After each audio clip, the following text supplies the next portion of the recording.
2024년 갑진년이 밝았습니다. 새해 복 많이 받으십시오. 강혜신의 오늘의 미국.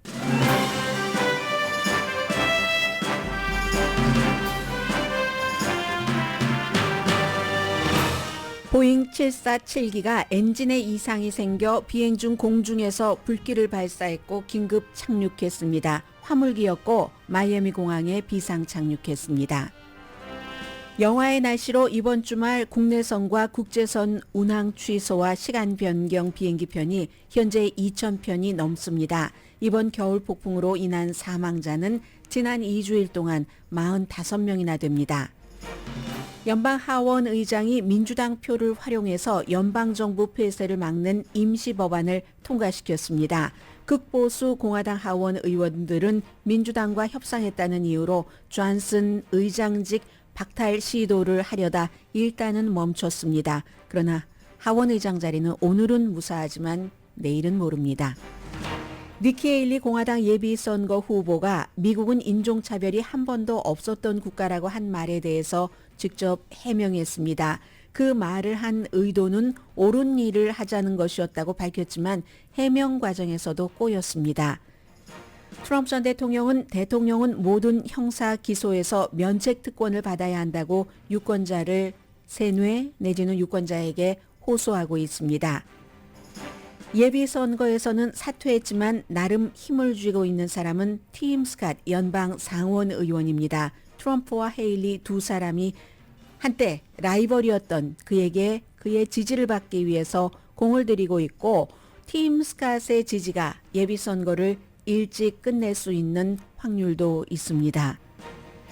페이스북 모 회사 메타도 인공지능 업계에 뛰어들어 인간지능과 같거나 더 나은 인공 일반지능을 만들 것이라고 장담했습니다. LA타임스 노조는 기자 20% 해고 소식에 항의하기 위함이라면서 오늘 여러 도시에서 파업합니다. 142년 만에 기자 파업은 처음인데 억만장자가 LA타임스를 인수할 때 구세주처럼 보였지만 LA타임스는 현재 1년에 약 5천만 달러 적자입니다. 벤자민 네타냐후 이스라엘 총리는 전쟁 이후 팔레스타인 국가를 세우자는 미국의 요구를 거부했습니다. 가자지구 공세도 계속할 것이며 전쟁이 끝나면 가자지구를 이스라엘이 관리할 것이라고 밝혔습니다. 여러분 안녕하십니까? 오늘의 미국 강혜신입니다. 지금 텔레비전, 케이블 뉴스는 전부 뉴햄프셔에서 아주 추운데 예비선거 캠페인을 하고 있는 후보들을 보여주고 있고요. 나흘밖에 남지 않았습니다. 어쩌면은 뉴햄프셔 주에서 예비선거가 끝나버릴 수도 있다. 현재 사우스캐롤라이나 주에서도 사우스캐롤라이나의 주지사인 니키 헤일리보다 트럼프 전 대통령이 한 30포인트 정도 앞서가고 있고요. 뉴햄프셔에서도 13%포인트 정도 앞서가고 있습니다. 그래서 만약에 뉴햄프셔에서 트럼프 전 대통령이 또 큰 그 득표 차이로 이긴다면은 게임 끝 이렇게 보고 있는 사람도 많은데 저는 오늘 여러분들께 이 뉴스는 조금 뒤로 하고 비디오로 보고 깜짝 놀랐습니다. 보잉 747기 뉴스부터 전해드리겠는데 이게 여객기가 아니었고 화물기였던 것이 조금 다행이라고 생각도 되고 보잉사에 대해서는 여러 가지 뭐 여객기에서 화물기로 내려가는 것이나 등등 참 열을 붉은 곳이 없구나 하는 느낌을 가질 수밖에 없습니다. 비디오를 보면 어젯밤에 보잉 747기가 엔진에 이상이 생겨서 비행 중에 공중에서 계속 이제 서쪽 방향으로 가고 있는데요. 이 비디오를 보자면 마치 전투기가 미사일을 발사하듯이 동쪽으로 계속해서 불을 뿜어냅니다. 이게 엔진 이상이 있어서 엔진이 오작동을 했다고 하더군요. 그래서 다행히도 여러 가지 그 프로토콜에 그대로 조종사가 따라서 마이애미 공항에서 긴급 착륙했기 때문에 다친 사람은 없었고 지금 그 화물기 안에 몇 사람이 타고 있는지는 밝히지 않고 있습니다. 애틀라스 보잉 747-8 화물기였습니다. 비행기의 그 왼쪽 날개에서 계속 그 불길이 뿜어져 나왔다고 하거든요. 4개 엔진입니다. 보잉 747A기는요. 그런데 생각해 보시면 불과 얼마 전에 보잉 737 맥스 9 비상문이 터졌고 그 뒤엔 또 다른 보잉기는 뭐 유리창에 금이 갔잖아요. 그리고 또 여러분들께 다보스에서 보잉기를 타고 미국으로 돌아오려던 국무장관이 뭔가 이상이 생겨서 비행기를 예정했던 그 시간에 타지 못했던 적이 있습니다. 그래서 이제 이렇게 보면은 지금 어제 이제 비상 착륙을 한 보잉 747 그 대쉬 8 전보제트는 원래는 예전에 사람들이 타고 다녔죠. 여객기였죠. 그러다가 이제 은퇴를 해서 사람이 타기에는 조금 덜 안전하다 하는 판단이었겠죠. 그래서 지금은 대부분이 이제 화물기로 쓰고 있는데 이렇게 되고 보잉기가 한 1, 2주일 사이에 이 같은 문제가 일어나고 있고 다른 신생 한 20년, 30년 된 그 항공기 회사들은 계속 떠오르고 있고 하니까 여러 가지 그 세월의 무게를 느낄 수밖에 없다. 세월의 장사 없다. 사람뿐만이 아니라 기계도 그렇구나. 그리고 그 기계 회사도 마찬가지구나 하는 생각을 가질 수 있었고요. 오늘 아마 주말이라서 조금 그 뉴스 속에서 마음이 들어간 것 같습니다. 겨울 폭풍도 이 뉴스를 보다 보니까 오늘의 미국이 로스앤젤레스 캘리포니아주에 본사가 있지만 정말 저희 라디오 서울 방송을 캘리포니아 북부인 오레곤주나 포틀랜드도 그렇고 저쪽 동북부인 뉴욕이라든가 펜실베니아 또 심지어는 뭐 아이오와주도 많지는 않겠지만 분명히 한국 분이 계실 겁니다. 아마 그런 곳에 살고 계시는 분들은 더욱더 한국 뉴스를 갈구하실지도 모르겠습니다. 저쪽 뭐 플로리다주, 미시시피, 테네시주 이번에 겨울 폭풍으로 피해가 많은 곳 조지아주 애틀란타에서도 많이 듣고 계시고요. 동부로 따지자면 이번 피해와는 상관없지만 그런 것을 보면서 이 뉴스가 지금 모두에게 공통적으로 해당되는 뉴스구나라고 생각을 했습니다. 우선 비행기가 이제 스케줄이 취소되거나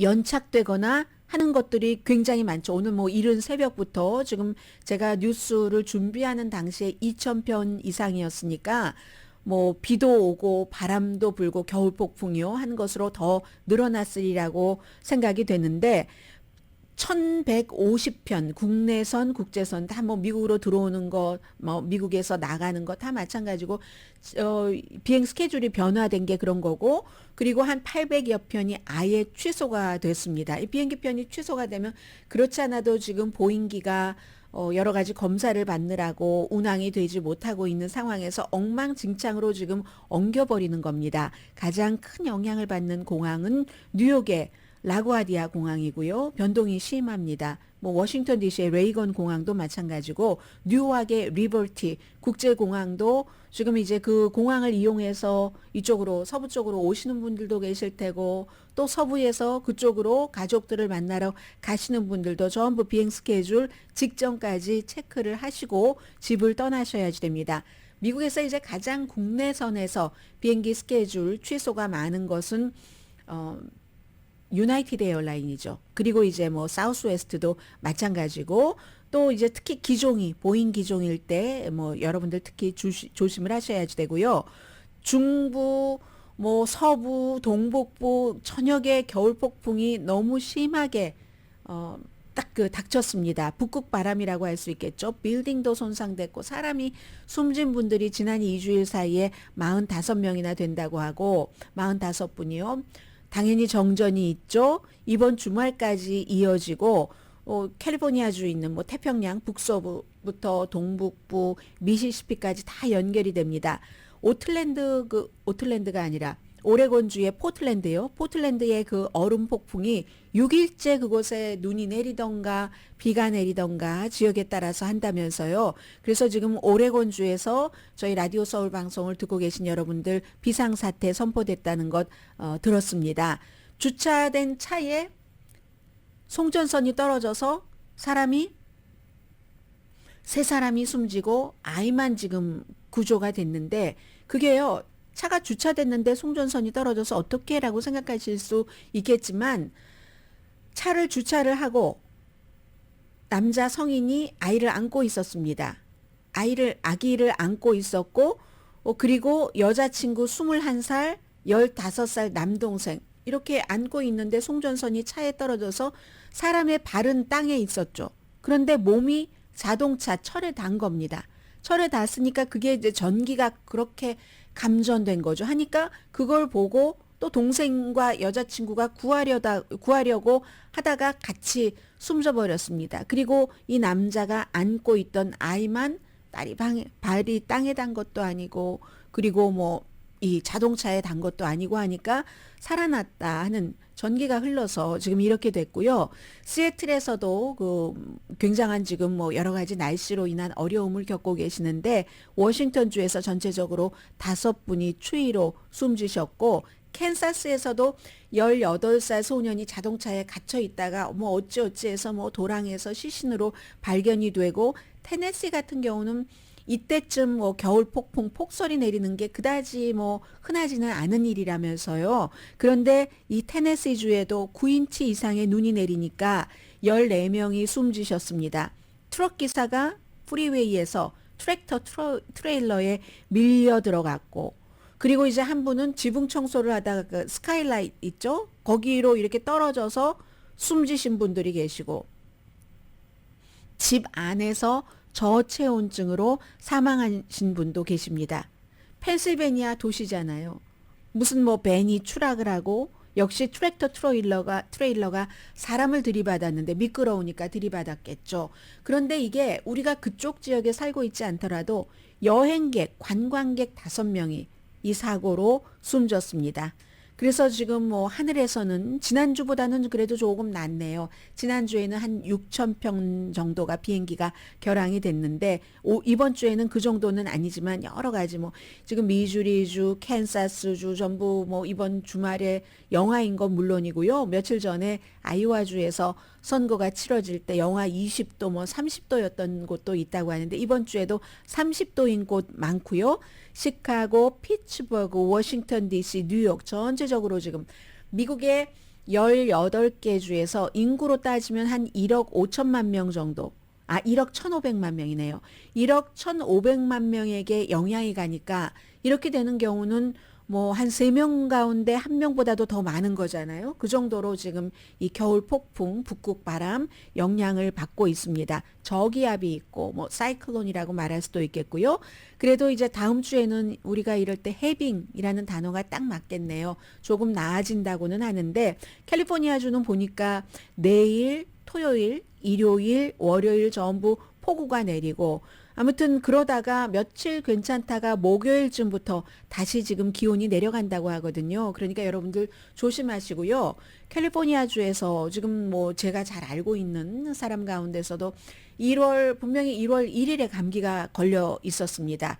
그런데 이제 어제까지도 감기가 낫지 않아서 집안 사람들도 옮기고 그런 분들도 계시고 저희 어머니도 뭐 80살 훨씬 넘으셨는데 감기로 며칠 엄청 앓으셨는데 이렇게 지독한 감기는 처음 봤다. 이렇게 얘기를 하십니다. 그래서 이제 저희 어머니 경우는 웬만하면은 막 히터를 많이 틀고 이런 걸 싫어하시거든요. 그리고 또 문 여는 건 또 좋아하세요.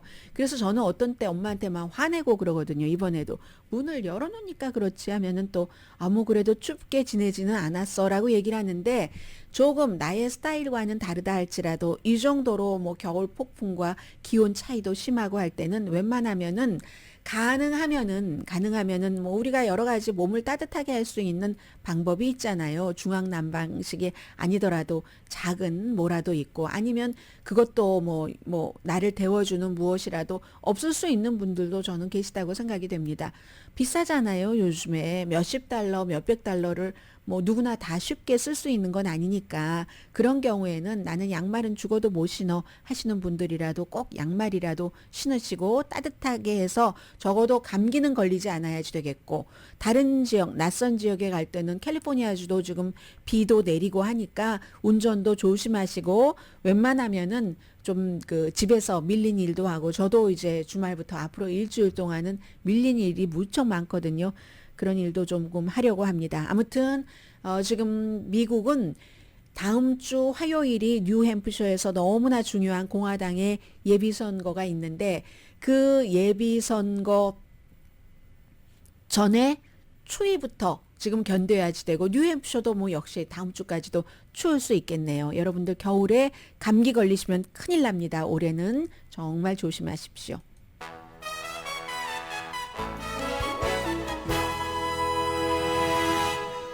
오늘의 미국은 전문가가 추천하는 이민법, 가정법 전문 재인정 종합법률사무소, 총 20억 달러 승소, 교통사고와 상해 전문 브라이언 타필라와 CG 변호사 그룹, 코지다운 갤럭시이블은 잠이 솔솔 오게 하는 기능성 거위털 이불로 독일 회사와 함께 생산합니다. 코지다운 갤럭시이블 공동펀입니다.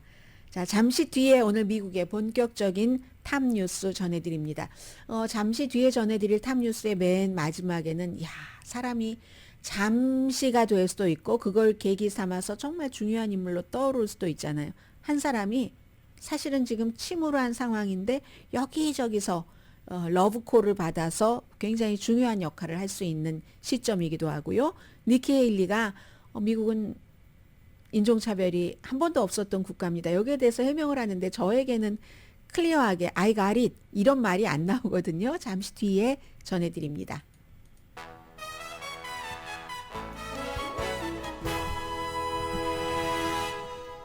라디오 서울 방송 오늘의 미국 듣고 계십니다. 바이든 대통령은 지금 아주 어려운 입장에 있습니다. 이민 문제 엊그제 말씀을 드렸는데 그것 때문에 지금 지지율이 굉장히 내려가고 있고요. 게다가 대고 또 뭐 뒤에 말씀을 드리겠지만 이스라엘의 벤자민 네탄야후가 전혀 미국의 뜻을 받아들이지 않아서 뭐 외교적인 문제 여러 가지도 좀 나쁘게 작용을 할 수가 있고 또 우크라이나도 마찬가지네요. 이민 문제와 연관을 해서 뭔가가 이제 의회에서 통과되지 않고 하니까 우크라이나 처음에 전쟁이 일어났었을 때는 미국이 정말 좋은 일을 하고 있는 것 같아. 바이든이 그래 역시 뭐 외교관계위원회에서도 오래 있었고 수십 년 연방 상원 의원을 한 사람이라서 능숙하네라고 지지를 받았는데 지금은 또 다른 방향으로 가고 있으니까 처음에 그렇게 잘했다. 우크라이나에 대해서도 이게 이제 외교적인 유산, 그 레가시라고 볼 수 있는데 그것도 지금 손상될 위험에 있다는 말씀 드리고요. 니키 헤일리 공화당 대통령 예비선거 후보가 미국은 인종차별이 한 번도 없었던 국가입니다. 이렇게 한 말에 대해서 해명을 했는데 그 말을 한 의도는 제가 옳은 일을 하자는 것이었습니다. 늘 이렇습니다. 정치인들은 뭐 말을 잘못했다는 것을 분명히 인정을 해야지 될 정도로 잘못했을 때도 그냥 깔끔하게 잘못했습니다 하면은 뒤탈이 없습니다. 그런데 뭐를 또 아무튼 붙여요. 뭐 의도가 이렇다고 저렇다고 해서 팍스에서 발언하고 CNN에서 교통정리를 했네요. 팍스에서 물론 어떤 분이 그런 얘기를 하십니다. 팍스의 그 팍스 앤 프렌즈의 한 진행자가 니키 헤일리에게 그렇게 물어봤습니다. 그렇기 때문에 그건 이제 under the situation 그 상황에 따라서 니키 헤일리가 그렇게 답을 한 것일 수도 있습니다. 브라이언 킬미드가 뭐라고 질문을 했냐면은 하도 사람들은 공화당이 인종차별주의적인 당이라고 하는데 당신이 속해 있는 당이 인종차별주의적인 그런 당입니까? 이런 뉘앙스로 질문을 했습니다. 그랬더니 니키 헤일리가 아니요. 미국이 한 번도 미국이란 국가 자체가 인종차별 국가였던 적이 없는데 그게 뭐 가당키나 합니까? 이런 식으로 답변을 했거든요. 그러니까 분명히 under that situation이기는 하지만 정치인들은 모든 시츄에이션에서 한 발언이 남들에게 분노를 하게 한다던가 논란이 되면은 그건 정치인들이 순진하다던가 아니면 자질이 부족하다던가 능력이 부족하다던가 그것도 이제 비상사태를 핸들하는 능력 이런 것들이요. 그렇게 이제 책임을 묻게 되는 겁니다. 그러니까 거기에 대해서 어제는 이제 CNN에서 뭐 브라이언 킬미드와는 조금 다른 그 스타일의 뭐 좀 온건하다고 할 수 있을까요? 그 제이크 테퍼가 물어봤습니다. 거기에 대해서 어떻게 또 답변을 하겠는가? 사람들이 미국이 어떻게 인종차별이 없는 국가냐? 인종차별이 미국에서 해결을 해야지 되는데 해결하기가 힘든 가장 큰 문제잖아요. 이제 물어봤더니 나는 인종차별에 대해서 인종차별을 많이 받고 자랐기 때문에 거기에 대해서 내 스스로 개인 생활에서도 많이 대처를 했었어야지 됐다. 인도계 이민자의 딸로 노예제를 끝까지 유지하자고 한 사우스캐롤라이나주의 시골 지역에서 어린 시절을 살았어야지 됐다는 게 얼마나 많은 인종차별을 겪었겠는가. 본인이 또 이제 어제 이렇게 얘기를 했어요. 저는 USA Today의 그 컬럼니스트의 말로 세라라는 여러분들께 어제 전해드렸었고요. 인종차별을 제가 얼마나 많이 받았겠습니까? 저도 거기에 다 대처를 했었어야지만 됩니다. 그러나 저희 부모님이 저에게 미국은 인종차별주의적인 국가다. 너는 인종차별주의적인 국가에 살고 있어. 결코 한 번도 말하지 않으셨는데 그게 참 저는 좋았습니다. 그게 해피라는 단어를 썼습니다. 그게 해피했습니다. 라고 말하지 않았다고. 근데 봤잖아요. 아버지가 같이 농산물 살 때 터번 썼다는 시크 교도로서 그런 종교를 지키기 위해서 그랬더니 누군가가 저 사람 수상해요 하고 경찰에 신고한 거 봤잖아요. 그럼 눈을 가린다고 없어지는 건 아니잖아요. 아무튼 이 니케일리가 계속 강조한 게 모든 사람은 동등하게 태어났다는 독립선언서의 일부를 얘기를 하면서 그 모든 사람이 동등하게 태어났다는 것은 살 권리, 또 뭐 행복 추구의 권리, 자유 권리 이런 걸 얘기하는 건데 이건 옳은 일을 하라는 뜻이다. 이게 무슨 말인지 모르겠어요. 저는 잘 안 와닿더라고요. 제가 뭐 영어 해석이 미흡해서 그런가 또 보고 또 봐도 이리저리 말을 맞추려다 보니까 고치려고 했나? 미국은 yes. 뭐 문제가 있기는 있었다는 거예요. 그런데 국가 형성 전제가 인종차별에 기반을 둔 건 아니지 않느냐. 아니 인종차별을 하자고 국가 형성을 하면서 독립선언서를 작성하는 국가가 어디 있겠습니까? 설령 그런 마음이 있다 할지라도 이게 이제 꼬이는 해명인 거죠. 국가 형성의 전제가 인종차별에 기반을 두지 않지 않았느냐. 그렇다고 해서 인종차별을 안 한 게 아니잖아요. 여전히. 그리고 이제 그의 대변인은 인종차별적 국가와 인종차별을 경험한다는 것은 다른 거다. 미국에서는 언제나 인종차별이 존재하지만 그렇지만 미국은 인종차별 국가가 아니다. 이 말도 저는 I don't get it. 이해하기가 힘듭니다. 그래서 니케일리가 다시 이렇게 얘기를 했죠. CNN 방송에서 흑인과 브라운 어린이에게 너희들은 인종차별적인 국가에 살고 있어. 이렇게 말하면 성공할 기회가 없다는 것이다. 저는 그렇게 생각하지 않습니다. 그냥 꼭 어린아이들에게 상처를 준다고 어렸을 때부터 이 나라는 인종차별 국가에 사는 거야. 그러니까 너희들은 성공할 기회가 없어. 이렇게 말하는 게 아니잖아요. 인종차별이 있다는 것을 그 나이대에 맞게 잘 가르치면서 뭐 예를 들어 흑인들이 그렇게 하잖아요.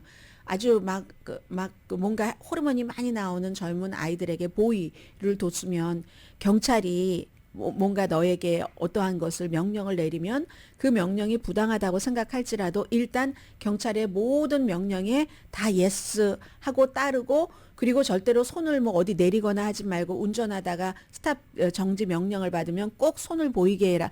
이런 것은 이제 그 흑인 부모들이 눈물을 머금고 이제 아이들에게 가르쳐 주는 거잖아요. 그렇지 어디 부모가 인종차별이 있는 국가니까 너는 절대로 이 땅에 살면서 성공을 할 기회가 없어. 이렇게 말하지는 않죠. 그런데 니키 헤일리의 말은 흑인과 브라운 어린이에게 인종차별적인 국가에 살고 있어. 이렇게 얘기를 하면 성공할 기회가 없다는 걸 말하는 것이다. 이렇게 말을 했습니다.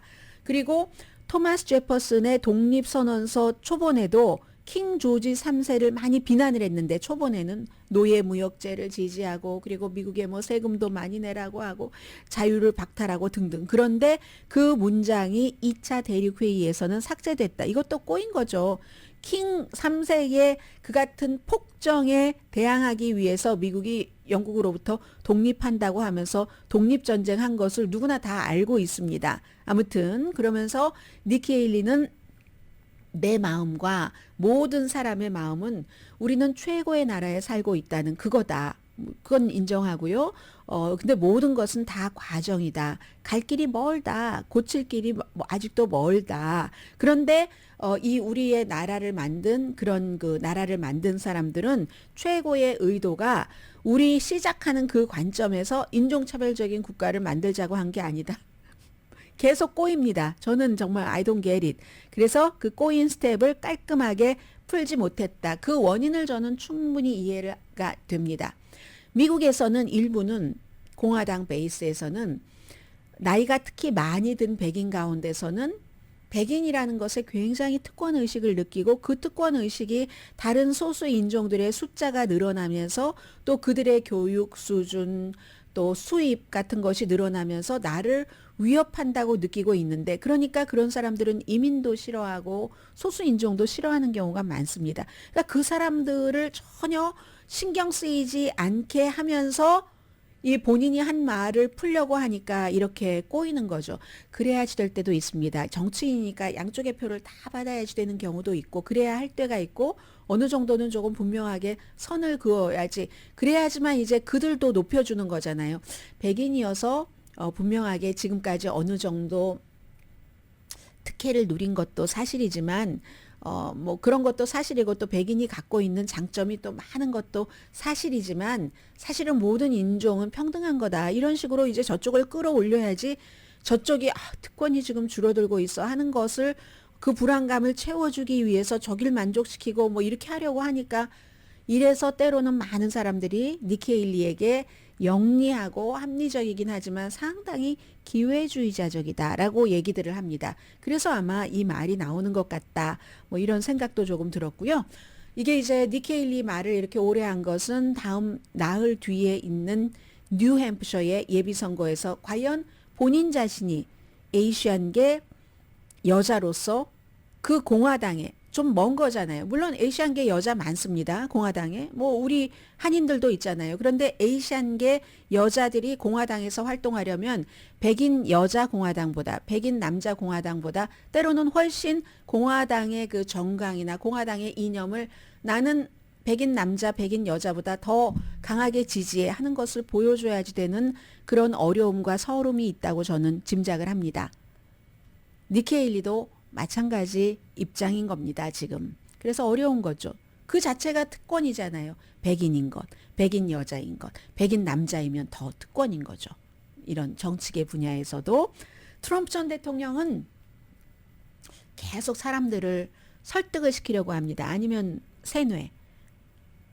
대통령은 모든 형사 기소에 대해서 면책 특권을 받아야지 된다. 뭐 잘못해서 형사 기소된 것도 다 대통령 때 한 일은 다 특권으로 그 기소 자체도 안 해야지 된다는 얘기거든요. 그러면 대통령은 마음대로, 아니 대통령이 너무 우아하고 인간적으로 괜찮기 때문에 전혀 법이 없어도 살 사람, 민사는 물론이고 형사는 물론이고 민사까지도 법이 없어도 평생 한 번도 법에 알고는 그런 저촉되는 일을 하지 않는 사람이 대통령이 되는 경우가 많겠죠.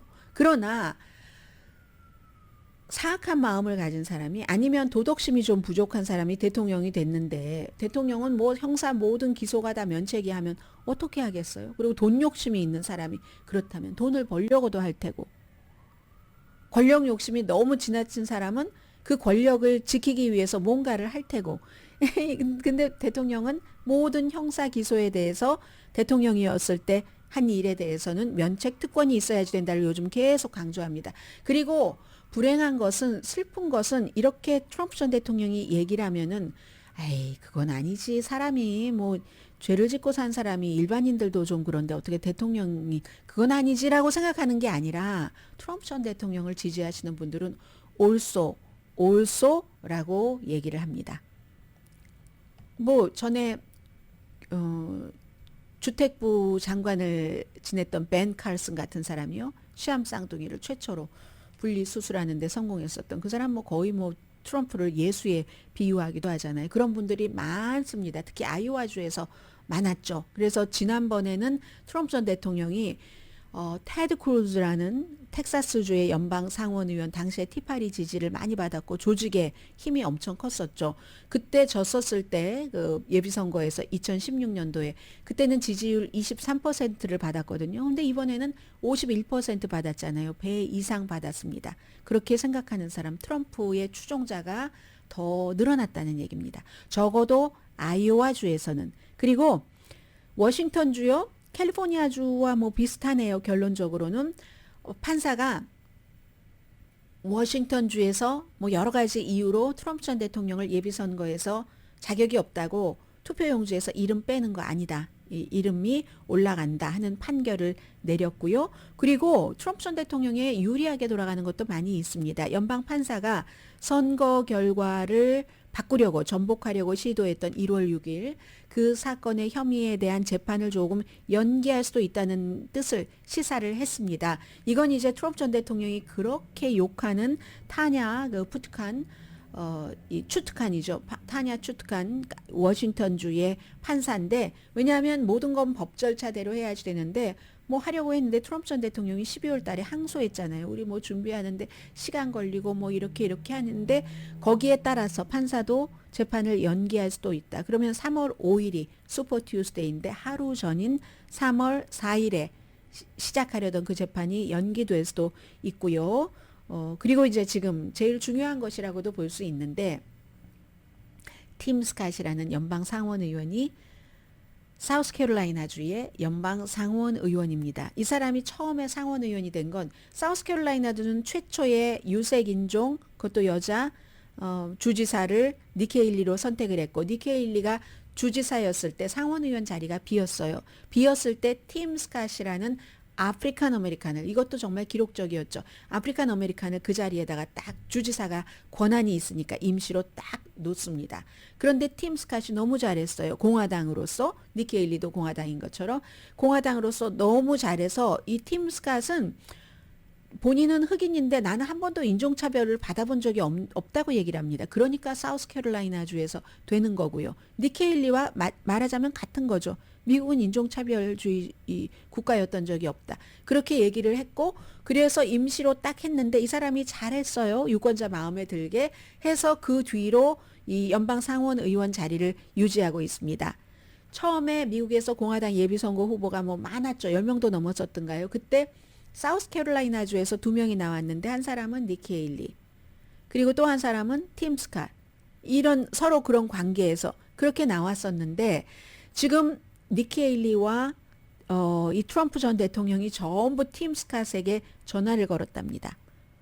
트럼프 전 대통령은 아이오와주에서 본인이 큰 표 차이로 이기자마자 팀 스캇에게 전화를 걸어서 뭐 여러 가지가 있겠죠. 뭐 부통령 후보를 할 수도 있다는 가능성 여지 정도는 줬다던가. 그리고 니키 헤일리는 수요일에 전화를 걸었다고 하거든요. 그리고 팀 스캇은 공개적으로 누구를 지지한다는 얘기는 안 합니다. 그런데 아마도 트럼프 전 대통령과는 통화를 한 것 같고 왜냐하면 트럼프 전 대통령도 팀 스캇을 굉장히 띄워줬습니다. 본인이 공화당에서 트럼프 전 대통령이 이제 히스패닉계나 흑인계나 경제도 좋아졌고 했기 때문에 지지를 많이 받았잖아요. 그때 전당대회를 할 때 팀 스캇이라는 흑인을 내세워서 뭐 기조연설 비슷하게 하게 했죠. 그러니까 그때도 이 사람이 내가 말이에요.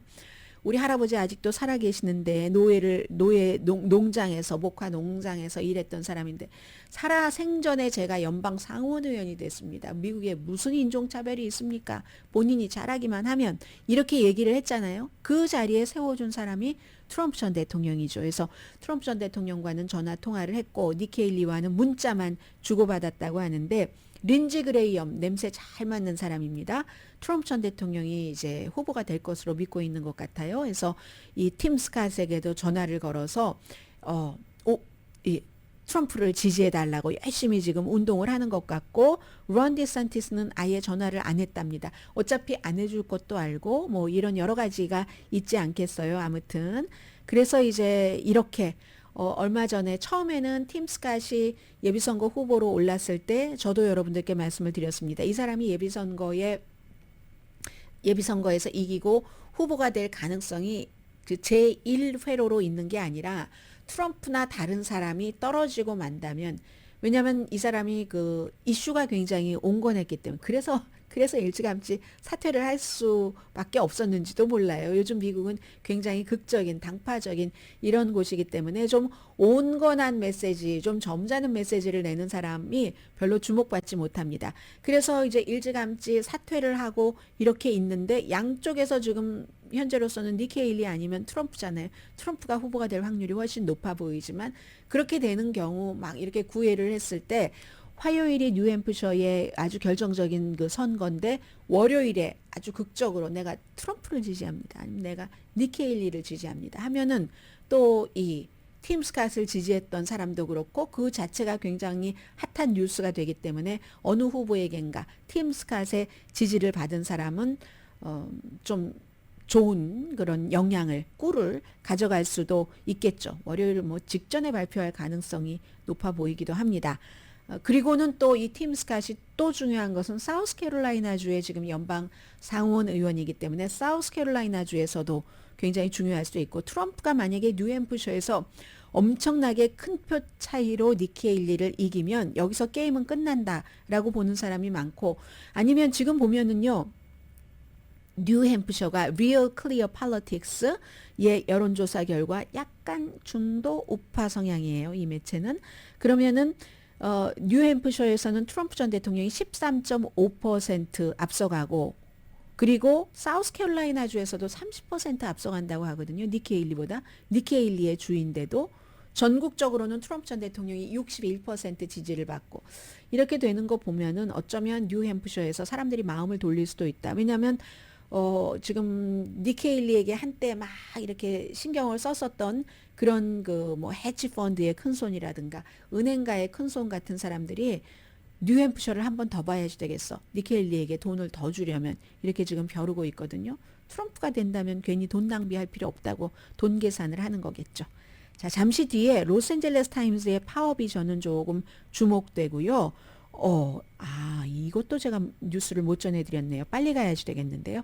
잠시 뒤에 또 말 속도 빨라지겠어요.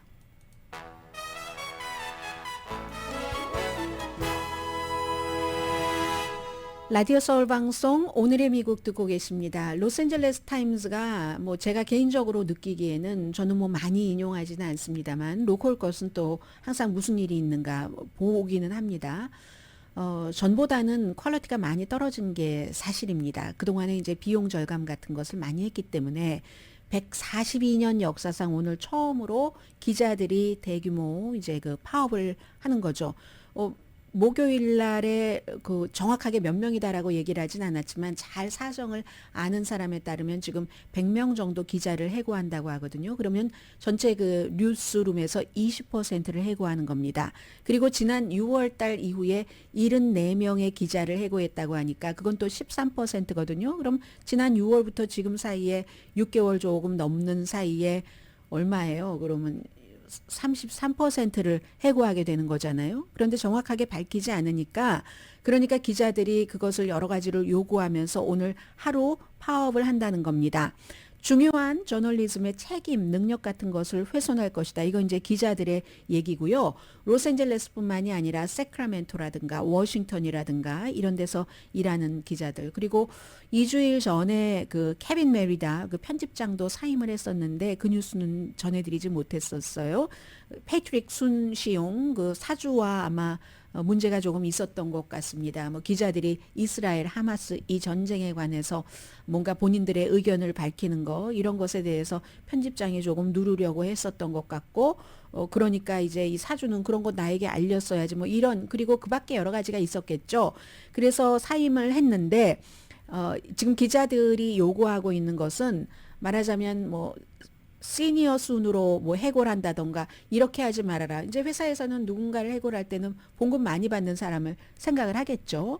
그리고 이제 그런데 로스앤젤레스 타임스가 젊은 기자들이 많이 들어와서 일을 하기 시작한 게 뭐 어제 오늘의 일은 아닙니다. 예전에 그 카니간 기자가 이미 그 숨졌지만, 그러니까 10년도 훨씬 더 됐죠. 그때부터 이미 조금씩 시작이 됐었던 건데, 기자들은 몇 명을 감원하는지, 봉급은 어느 정도 뭐 이렇게 삭감을 할 건지, 뭐 그럼 남아있는 사람들이 뭔가를 줄여서 어떻게 할 수 있는지 클리어한 그림을 보여라. 넘버 원. 넘버 투, 분명한 로드맵을 보여라. 비용 절감할 생각만 하지 말고 이윤을 어떻게 증대할 것인지를 보여라. 넘버 쓰리, 오너십이 어떤 위원회 같은 것을 만들어서 이제 새로운 편집장이 있잖아요. 그 사람과 뭐 기자룸과 오너와의 관계, 이런 것을 잘 해라 하는 건데, 이 모든 기자들의 말도 뭐 다른 때와는 달리 이 회사도 조금 생각하게 되는 게, 지금 로스앤젤레스 타임스가 2018년도에 샌디에고 그 유니온, 그 샌디에고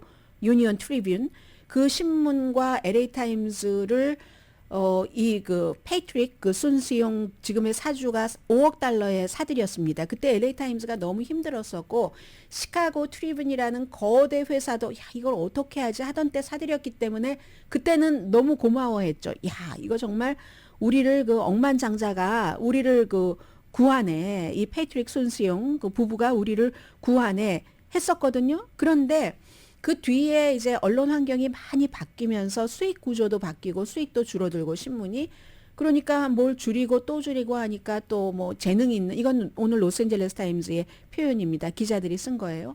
재능 있는 기자들이 다 빠져나가고 돈을 조금 주니까 그리고 LA 타임즈의 야망 자체도 시들어져서 요즘은 그냥 로컬 지역 신문 정도 로컬 신문 너무 중요합니다.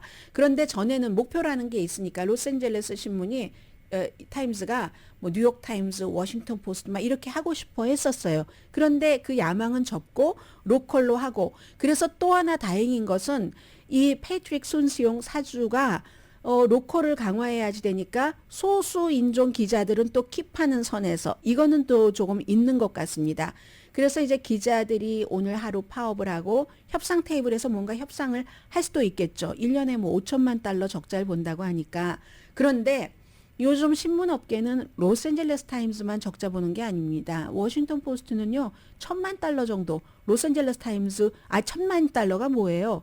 1억 달러를 1년에 손해를 본다고 하거든요. 근데 이건 또 제프 베조스니까 억만장자도 또 뭐 있잖아요. 제프 베조스는 거기에서 또 느끼는 뭐도 있고 하니까 아마존에 그러고 그래서 워싱턴 포스트의 기자도 한 2주일 전에 무슨 봉급이라든가 근무 조건 뭐 재택근무 같은 거 이런 것 때문에 파업을 했었죠.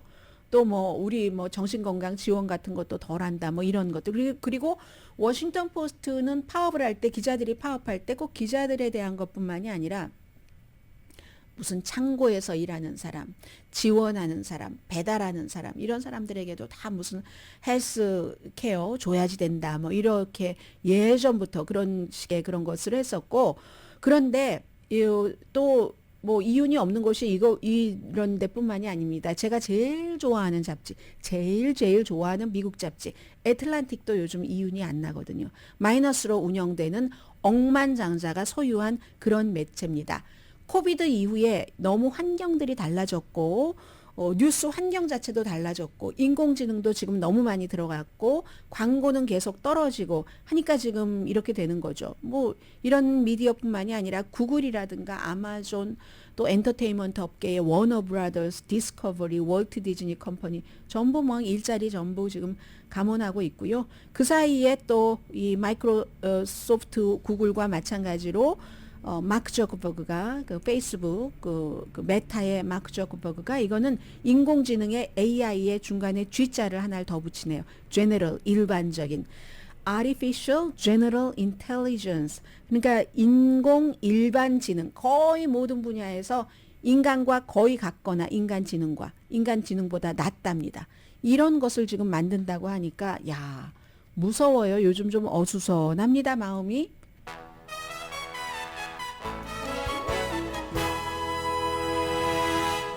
라디오 서울 방송 오늘의 미국 듣고 계십니다. 원래 만약에 어제 이 법안이 통과되지 않았으면 토요일 새벽 0시부터 미국 연방정부 폐쇄입니다.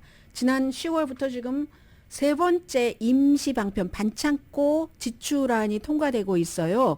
그래서 이것도 그 공화당은 107명이 찬성했고 106명이 반대했습니다. 민주당은 207명이 찬성하고 2명이 반대. 그러니까 민주당이 이제 공화당 하원 의장과 또 민주당 백악관과 다 합쳐서 일을 해서 통과시켰다는 건데 그러니까 공화당의 극우 정치인들이 이거 막 더 많이 삭감해야지 그리고 무슨 민주당과 저렇게 협상을 해서 이런 것을 통과시킬 수가 있어 저 사람 쫓겨내야지 돼 라고 생각을 하다가 그거 하나만 갖고 하기는 좀 뭐하니까 그런데 너무너무 아주 극단적인 그 복음주의자잖아요. 또 트럼프 전 대통령을 너무너무 지지하고 마이크 존슨 하원 의장이 그래서 일단은 이 그 뭐 자리에서 쫓겨나는 것에 그 이유가 연방정부 폐쇄를 막았다는 이유로 거기에 이제 일단은 주춤하는데 아주 공화당의 극단적인 그런 정치인들은 계속 이제 눈치를 보고 있는 겁니다. 아니 기회를 잡으려고 하는 겁니다. 마이크 존슨 민주당과 다시 한 번만 협조를 해봐라 뭐 이런 거. 상원은 77 찬성, 반대 18. 그러니까 상원이 하원보다는 훨씬 덜 당파적인 거죠. 연방정부 문을 닫아서야 되겠습니까? 그런데 이것도 3월 달까지가 그렇기 때문에 앞으로 9월 말까지 이걸 또다시 하려면 또다시 협상을 해야지 되는, 미국은 아주 이게 지금 복잡한, 그래서 일단은 단기 지출하는 협상이 됐지만 또 해야지 되고 하원 의장을 미워하는 그런 공화당 극우 정치인들의 움직임도 주목된다고 전해드리고요. 오늘의 미국은 전문가가 추천하는 이민법 가정법 전문 재인정 종합법률사무소 총 20억 달러 승소 교통사고와 상해 전문 브라이언 타필라와 CG 변호사 그룹 코지다운 갤럭시 이불은 잠이 솔솔 오게 하는 기능성 거위털 이불로 독일 회사와 함께 생산합니다. 코지다운 갤럭시 이불 공동 후원이었습니다. 10시에 좋은 아침이 아니라 며칠 전에 바뀐, 이제 나흘째인가요? 닷새째네요. 오늘 금요일이니까 브라보 마이 라이프 방송됩니다. 저는 월요일에 다시 뵙겠고요. 참 이런 일도 다 있네요. 마돈나가 공연하는데 2시간 늦게 도착을 해서 공연이 늦어진 거죠. 그랬더니 그 다음날 잠을 못 자서 뭐 일에 방해를 받았다고 2명이 마돈나를 고소했답니다. 오늘의 미국입니다.